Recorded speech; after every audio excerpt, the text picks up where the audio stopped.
खबरों में आगे बढ़ते हैं बात। अब एनसीईआरटी सुप्रीम कोर्ट में बड़ा बदलाव किया गया है, तो एनसीईआरटी पर सुप्रीम कोर्ट का बड़ा बदलाव देखने को मिला है और लीगल स्टडीज पर बड़ा बदलाव किया गया है। ये बड़ी जानकारी आपको बता रहे हैं। तो एनसीईआरटी पर सुप्रीम कोर्ट का बड़ा फैसला सामने आया है और लीगल स्टडीज में बदलाव देखने को मिला है। ये बड़ी जानकारी आपको बता रहे हैं और अब 3 सदस्यीय समिति पूरा सिलेबस तय करने वाली है। ये बड़ी जानकारी आपको बता रहे हैं। तो एनसीईआरटी पर सुप्रीम कोर्ट का बड़ा फैसला, लीगल स्टडीज पाठ्यक्रम में बदलाव और अब 3 सदस्यीय समिति तय करेगी पूरा सिलेबस। तो बड़ा फैसला क्या कुछ है वो आप ग्राफिक्स के जरिए समझ सकते हैं। भोपाल की समिति करेगी सिलेबस निर्धारण, ये बड़ी जानकारी आपको बता रहे हैं। भोपाल केंद्रित नई शिक्षा व्यवस्था लागू की जाएगी और नेशनल जुडिशियल एकेडमी भोपाल के साथ सिलेबस तय। भोपाल में पाठ्यक्रम तय करने की अब रणनीति बनाई जाएगी। ये बड़ा फैसला सुप्रीम कोर्ट का लिया गया है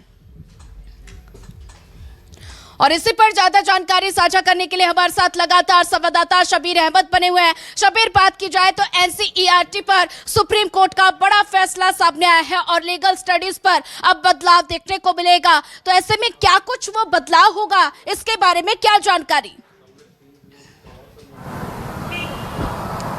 देखिए सोनिया, बात की जाए तो एनसीईआरटी की 8वीं कक्षा की एक बुक थी सामाजिक विज्ञान और उसके अंदर एक विषय था जुडिशियल में भ्रष्टाचार को लेकर और इसी को लेकर सुप्रीम कोर्ट ने स्वतः संज्ञान लिया जाता है और उनकी तरफ से साफ तौर पर कहा जाता है कि जुडिशरी पर जिस तरीके का अध्याय चैप्टर लिया गया है एनसीईआरटी की 8वीं की बुक में, ये सरासर गलत है। इससे जुडिशरी को नुकसान होगा और समाज के अंदर गलत मैसेज जाएगा।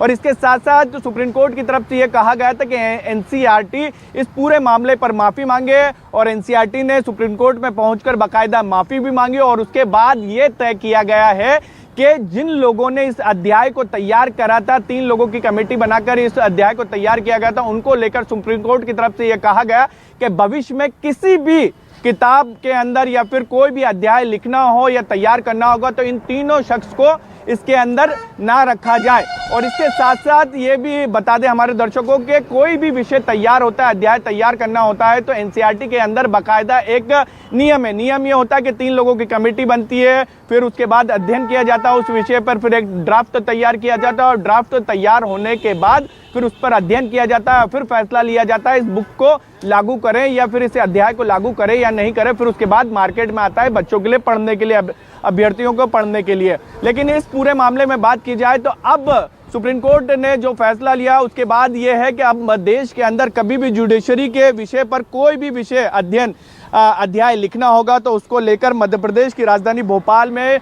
नेशनल जुडिशियल एकेडमी है, यहाँ पर तैयार होगा। इसको लेकर समन्वय हो चुका है, कमेटी बना दी गई है, 3 लोगों की ये कमेटी रहेगी और नेशनल जुडिशियल एकेडमी में ही अब आने वाले समय में एनसीईआरटी की जितनी भी बुक होगी, चाहे सामाजिक विज्ञान की बात करें या दूसरे विषयों की बात की जाए जिसके अंदर आपको कानूनी तौर पर कुछ भी अध्याय डालना हो या फिर चैप्टर डालना हो तो यहीं पर ही नेशनल जुडिशियल एकेडमी में ही तैयार होगा। उसको लेकर समन्वय हो चुका है, यानी आने वाले समय में कानून की पढ़ाई क्या होगी, कैसे होगी, इसको लेकर राजधानी भोपाल में तैयारी की जाएगी और पूरी चीजें भोपाल से ही तैयार होगी नेशनल जुडिशियल एकेडमी से। शबीर, ज्यादा जानकारी साझा करने के लिए आपका धन्यवाद।